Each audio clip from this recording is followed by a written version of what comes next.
This area of the carbon is going to need to go face down on your card. So just make sure that the card is in that entire area.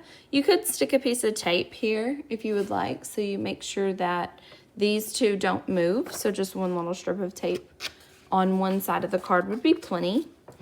And then you're going to put your sketch over. So you need to align all three of those things. I suggest using a light source to do this so that you can see, line it up. So I'm just going to hold my paper, card, and carbon up against the window.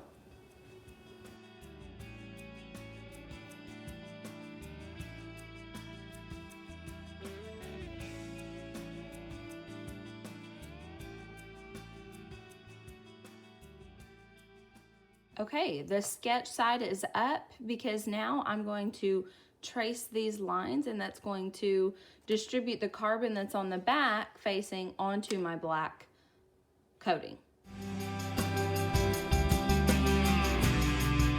So you can see on my card that I only did the line work from the image, and now I can keep that sketch to reference as I start to scratch with my paper clip. And what you scratch is going to become light.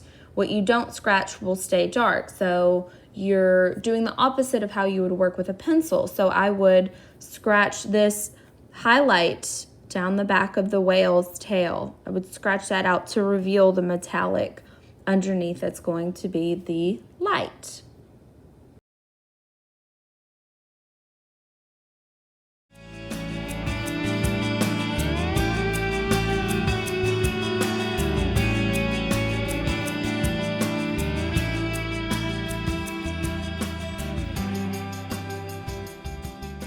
So as you can see, I've made a little bit of progress on my scratch art. That, once again, what you scratch away is revealing the metallic underside, and that's the part that's going to be light. So anything that you want to be dark or black, you would leave untouched.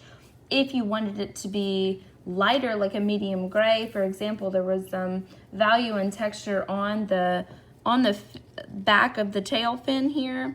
So I'm being a little bit more intentional with how I remove that, like making little bitty swirls and kind of circular motions to kind of indicate that texture. So I'm leaving a lot of the black, leaving some. You may want to reference alongside your sketch is great for the line work and referencing that, but the actual photograph would be really helpful for you to see those light and dark values.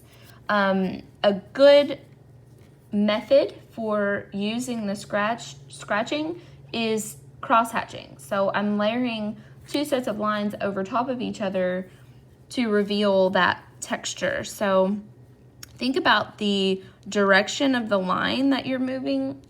So for example, in the water, which is kind of, it should be horizontal, all my kind of line work in the water. So I'm not going to just drag or scribble, mindlessly. Think about the direction of the lines that you reveal whenever you scratch with your paperclip.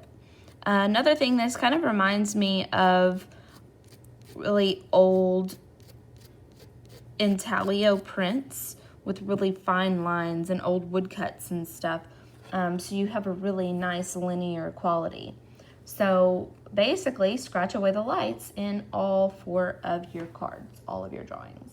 I definitely have more work to do on my card, and I'll continue at a later time. For the demo purpose, you guys have seen all you need. I recommend not opening up your paper clip so much that you can't clip these back in, because you're probably and should work on these in multiple settings.